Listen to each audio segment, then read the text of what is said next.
just from my own personal experience looking into the New Zealand media. In the New Zealand media, there's a lot of reference to EU regulations and how that impacts on New Zealand. And it's kind of like in New Zealand we're the recipients of these regulations, and that in turn shapes us. So we don't criticise it. We don't think about our own role in shaping the EU's or the EU at all. So I kind of naively thought, what's going to be the case in these three emerging countries, China, India and Russia, and I found that there were actually three very different cases and very different from New Zealand as well, so it's quite an interesting case study I found, but it's my own research though. I have to say that, don't I? So it's I guess I'm not really coming from the theoretical perspective today. I'm not, although it does guide my research, but I'm not going to go into that because I think, even the paper previously sort of touched a bit upon what I'm doing. So here, I guess I'm going to define norms as in that from the traditional perspective, so from normative power Europe, but also from how much influence does the EU have in these three countries, or how much perceived influence does it have?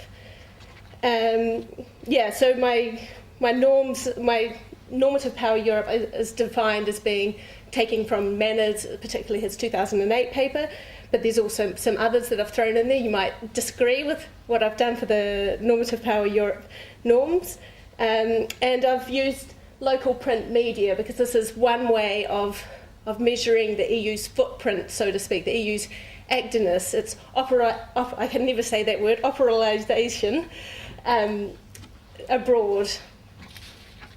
And the other thing that I've found, which was quite interesting, that this norm or diffusion isn't just a one-way thing.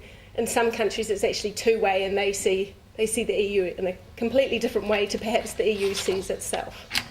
So it is part of a wider project headed by Professor Holland and Associate Professor Chaban, and it was a project undertaken in 2011-2012 about specifically looking at the EU as an exporter of values and norms through ASEM. There was 10 countries from Russia down to New Zealand, 3 pillars: media analysis, elite interviews and also public opinion. And as I said, today I'm just looking at some media outlets. So in Russia, this is what we looked at, and Olga kindly was our researcher from Russia. We had native speakers in each country.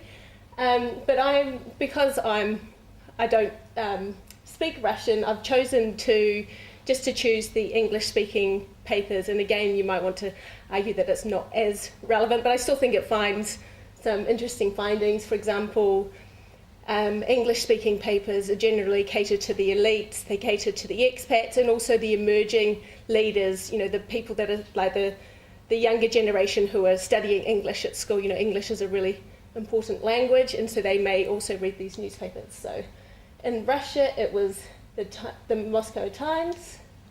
In India we looked, obviously India also speaks English, but in India we counted it as the Times of India. And in China, the China Daily. So findings, first of all, I was interested in seeing how much sort of media presence at all was present in these 3 newspapers. You can see the China Daily had by far the highest number of articles mentioning the EU or its member states. We didn't look specifically at member countries, but if they were mentioned, then we obviously looked at that as well. The Times of India had the lowest, and the Moscow Times was, just up there, I guess. And then I also thought, how are we going to narrow this down? So we've looked at also the focus of domesticity. So where was the EU acting?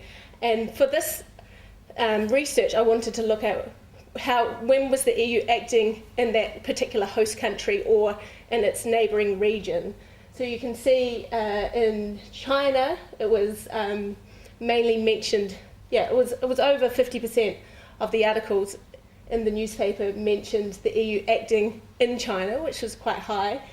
For example, if you compare it to the Times of India, again 44%. So again, it's quite high. If you looked, for example, at New Zealand, it would be a lot lower. most of our articles are about the EU in the EU or the EU in the world. Moscow Times, the surprising thing there was also the high number of regional articles, so mentioning the EU acting in its region, and we'll find out a bit more about what that focus was on shortly. So when the EU was depicted as acting locally or regionally, it was mainly in a minor capacity, so the article was probably mentioning that country, and then it said, and the EU's involved in this in a small way, if that makes sense. It was very rarely mentioned in a major capacity, except in Moscow when it was 38% of the articles mentioned it in a major way. And then I'm breaking it down. You'll see I'm getting smaller and smaller as we go down. So we also did a lot of framing, which Natalia and Barry just mentioned about the importance of framing, and Edmund's idea about selective framing. So journalists choose the focus of the article. So this was looking at what was the main argument of the article. How was the EU depicted as acting? What areas was the EU depicted as acting? And it's not surprising that economics, I guess, is so high, especially in China and in India, 53% and 50% respectively. Environment was quite low. I think that was an environment, I interpret environment as being part of normative power Europe. The EU says that it's an environmental actor.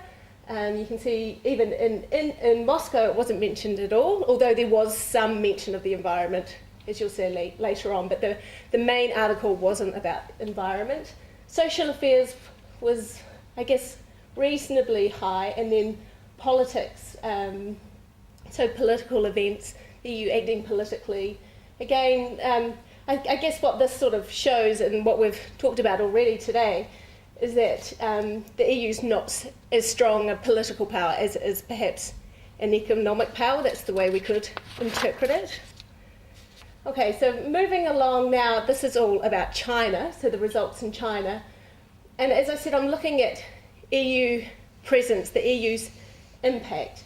And so this is sort of from an economic perspective, or, the EU influence. It's the world's largest trading partner. So does this influence third countries? And this is the sort of, these are the articles, what they were about. So there was a lot. These were the things I was expecting to find. So chemical bans.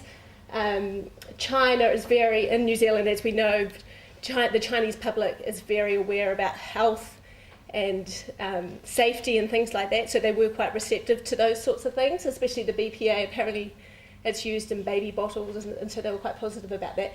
But the numbers, I can't lie, the numbers show that one there was only 3. I also expected probably a few more about the emissions trading scheme, which again was quite low. If I looked at New Zealand, it would be a lot higher. And food safety exports, I expected that to be higher as well. The big one over here was the intellectual property rights. The EU's trying to encourage China to take these on. And then this was the thing, as I said, I found quite surprising. It wasn't just about the EU influencing China.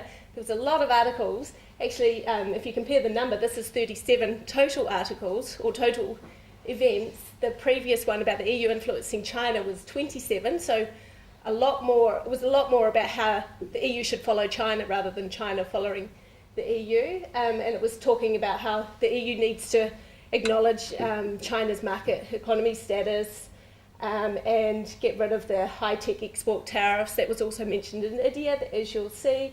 The arms embargo and anti-dumping, these are all things that we've heard about, I think, in that two-way relationship. And then as I said, I'd get there to the traditional norms, so to speak.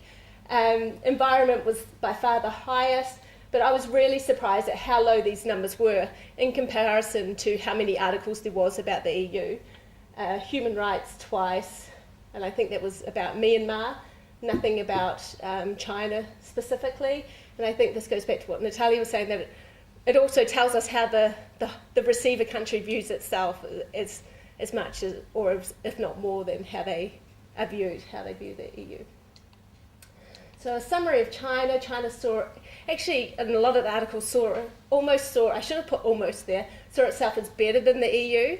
And like one of the articles talked about the US is a great power, China is an emerging power, and kind of it was about like, where's the EU? It needs to acknowledge us, and it needs to acknowledge the US, but we're not there in terms of if we're talking about powers.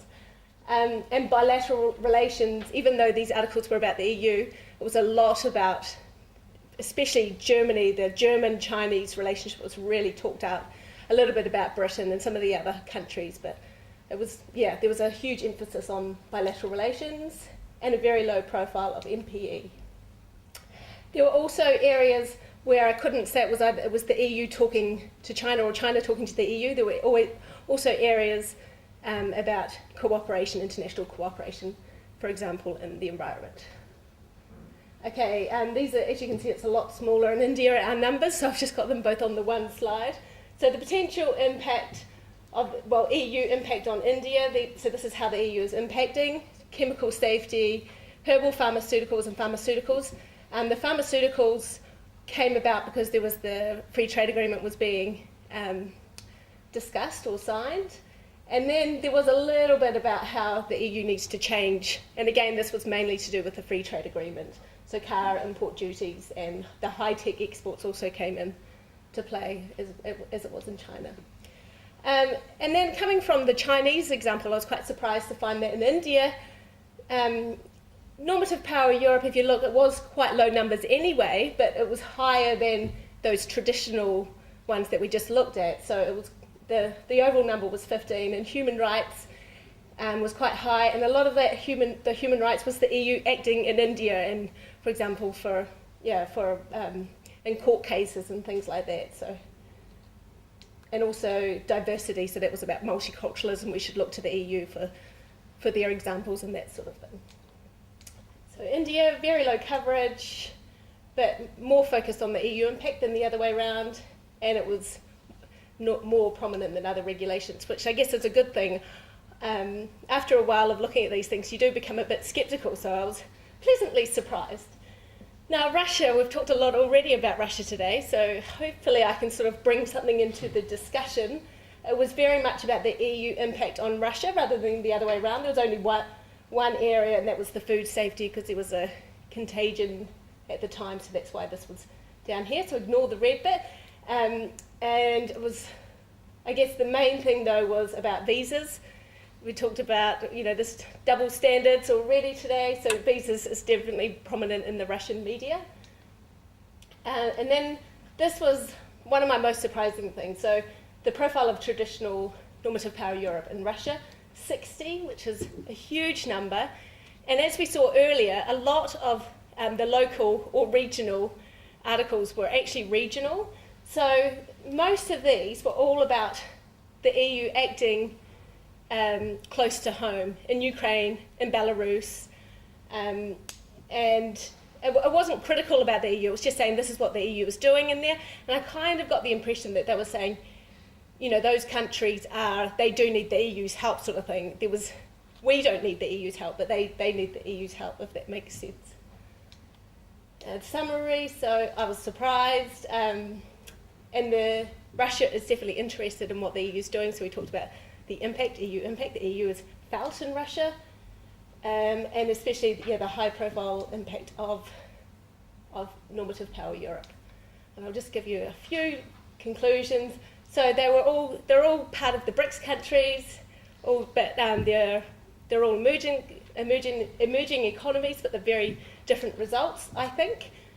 China saw itself almost as better than the EU. India and Russia were more interested in normative power Europe than in other potential local impacts. And coming back to this whole cultural filters, which was the previous presentation, we need to consider how the domestic situation impacts on perceptions of the European Union. Thank you.